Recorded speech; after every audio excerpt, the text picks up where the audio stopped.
If you look at the bottom left of this screenshot, you'll see a couple walking together. That's something we didn't see at all in GTA 4 or 5, where NPCs just kind of wandered around on their own. The last time Rockstar did this was way back in San Andreas, where you could sometimes spot couples holding hands. It looks like GTA 6 is finally bringing that kind of detail back, just on a much bigger scale.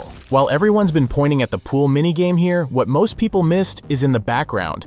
The iguana on this woman's shoulder is literally wearing a crown and a shirt. Now, this might actually be Jason's iguana, because in the opening shots of Trailer 2, we also see an iguana in a shirt wandering near his house, although that one's in a different color and looks smaller. So it gives us two possibilities. Either Rockstar is just going all in on Florida stereotypes with people dressing up their pets, or they're hinting at something cooler. Animals in GTA 6 might actually grow over time, or at least Jason and Lucia's pets could. Here's where I've got to call out Rockstar a little. If you look closely, it seems like they reused the exact same prison uniform on Lucia and the woman behind her. The creases are identical, especially the fold near the hip at the bottom of the outfit. It's a small thing, but once you notice it, you can't unsee it.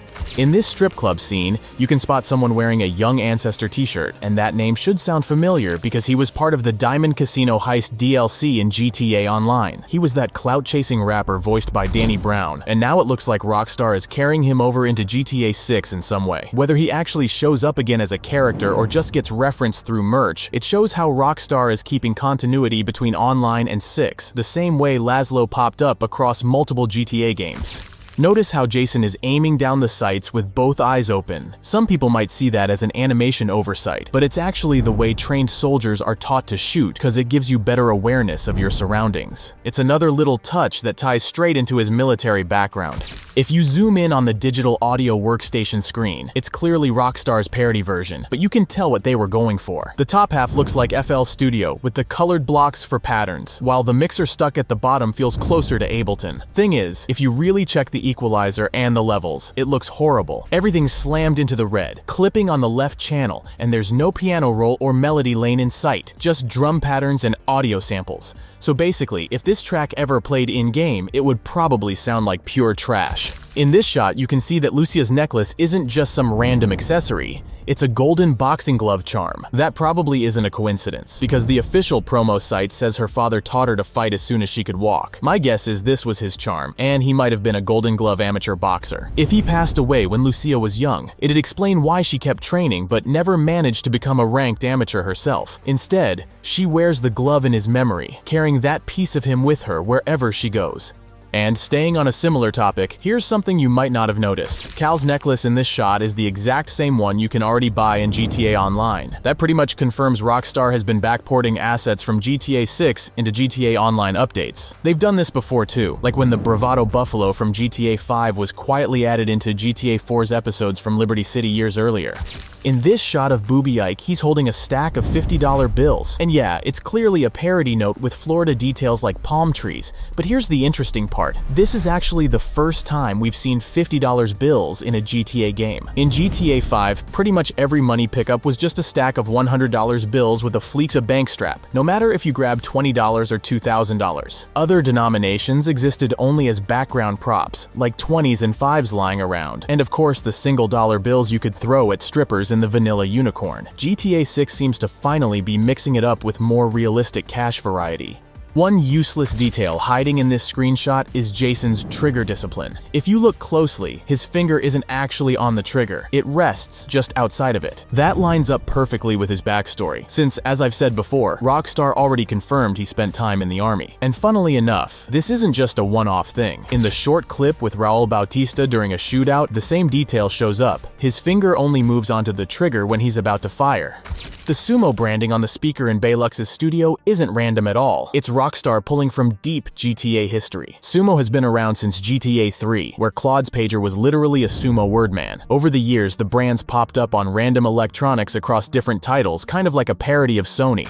Next up, Cal's t-shirt. It's not random. It's straight up inspired by Steven Rhodes, the guy behind those dark humor retro tees like Let's Summon Demons or Learn About Electricity. Rockstar twisted it into Violence is Cool Thanks Video Games, which is basically them clowning on the whole GTA causes violence debate that's been going on forever.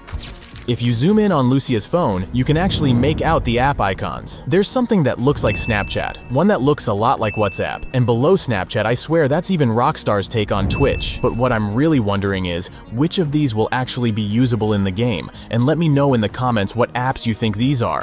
GTA 6 is obviously bringing back mini golf as a minigame, but here's the useless fact. This spot looks directly inspired by Congo River Golf in Orlando, Florida. The real place doesn't have a massive fake alligator like this, but it does have the same waterfalls and rock formations. And funny enough, at the real Congo River Golf you can actually feed live alligators, so Rockstar adding that element here makes total sense. This shot has a neat detail some people might have missed. Draquan's sweater looks a lot like something from luxury brand Loewe. Knowing Rockstar, that probably means we'll see a parody version of it in-game. This whole screenshot is surprisingly hairy. Jason's hair actually sticks out from under his hat, his armpit hair is visible, and even the hair on his arms is catching the sunlight realistically. Rockstar already gave us pretty advanced hair physics back in Red Dead 2, like Arthur's beard growth and hair reacting to movement. But with GTA 6 running on the next iteration of the Rage engine, the combination of improved lighting and physics will probably push this even further. We might be looking at the most impressive hair physics ever put in a video game. Lucia isn't sitting on the bike like she's about to ride it. She's leaning on the seat casually, like it's just another surface. That makes me think Rockstar might have added a system where your character can lean or sit on different objects like benches, ledges, cars, whatever. RDR2 already let you sit on certain ledges, and the GTA 6 leaks showed more interaction with walls at different heights, so it wouldn't be a stretch if they expanded it to passive animations too. And with GTA 6 Online probably leaning more into roleplay after 5M's success, this kind of feature would make perfect sense. Worst case, it ends up being just a director mode pose, but I really hope it's something we can actually use in gameplay. This shot is a perfect example of how much more detailed GTA 6 is going to be compared to 5. Just look at Booby Ike's chains. They actually look like real jewelry with proper reflections and detail. Now, compare that to Franklin's chain from the Contract DLC in GTA Online. It's basically just a flat texture with a bit of shine slapped on. It gets the job done, but it doesn't stand out the way Booby's does. The difference is night and day, and it shows how far Rockstar has pushed character detail this time around. The house behind Roxy and Draquan looks almost identical to a real one in Miami at 499 Northwest 5th Street. The shape of the roofline, the window layout, and even the stucco texture match up really closely. If you look closely at Lucia's eyes in this shot, you can actually see they're filled with tears. That means something really important just happened. Maybe Jason's been hurt, maybe he's dead, or maybe Lucia just realized she got betrayed. It also makes me wonder if GTA 6 will have multiple story paths and endings like 5, where the choices you make decide how things play out. And what really stands out here is that this might be the first time we ever see a GTA protagonist cry. The series has had emotional moments before, but never on this level, and that could mean Rockstar is aiming for a more grounded and personal story this time around. Right above Draquan Priest, we can clearly see the same banner that popped up in Trailer 2's strip club scene, saying Sinful Sundays. But it doesn't stop there. Another banner in that same club reads Seductive Saturdays, and there's also Make It Rain Mondays. That's 3 different themed nights already confirmed, which makes it seem like Rockstar is pushing for the strip clubs to have rotating, day-specific events. If that's the case, then every day of the week could bring different lighting setups, dancers, assets, and maybe even crowd behavior. That would be insane.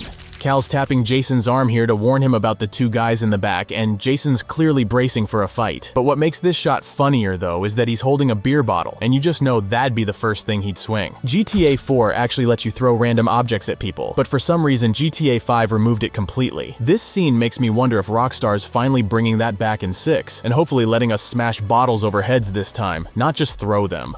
In GTA 5, the radio wheel was already a big upgrade, but GTA 6 might be going even further. Check out Raul Bautista's screenshot. The car's infotainment screen isn't just a random texture. We've actually seen the same UI in one of the Ambrosia screenshots too, which makes it feel like Rockstar wants this to be a functional system across vehicles. You can spot music apps, a maps icon, something that looks like Shazam, climate control, and even a notifications tab. So instead of just flipping stations, we might actually be swiping through a smart dashboard, just like in a modern car.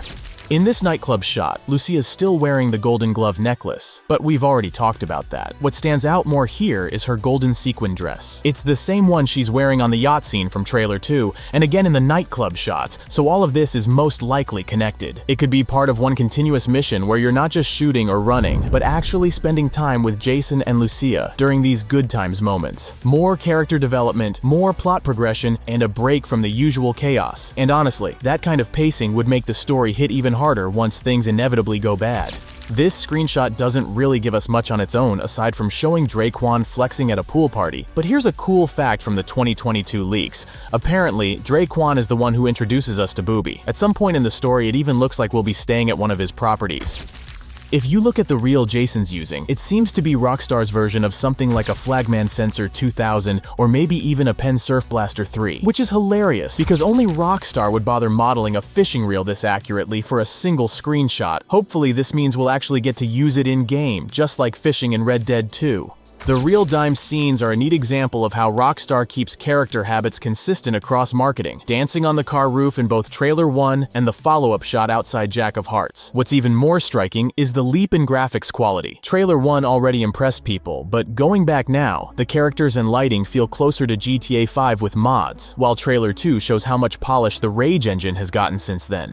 Jason's backstory gets even more interesting when you notice the tattoo on his left hand that reads Marauder. Rockstar's bio already confirms he did a stint in the army, and this tattoo could be a nod to Merrill's Marauders, a famous World War II unit that eventually evolved into the 75th Ranger Regiment and Marine Raiders. Considering the Marine Raider Regiment is stationed at Camp Lejeune alongside the 2nd Reconnaissance Battalion, it's not far-fetched to think Rockstar used that history as inspiration. It paints Jason as someone who might have been tied to an elite recon or raider company before slipping back into crime in Leonida. There's still a few screenshots left, but not gonna lie, I couldn't really spot anything major in them. So now it's your turn. If you've noticed something in these shots that most people might have overlooked, drop it down in the comments. That wraps it up for the screenshots of the people. But don't worry, we're not done yet. I'll be posting another video soon where we go through all the location shots and even the animated clips from Rockstar's site, so make sure to hit that subscribe button and the bell so you don't miss it.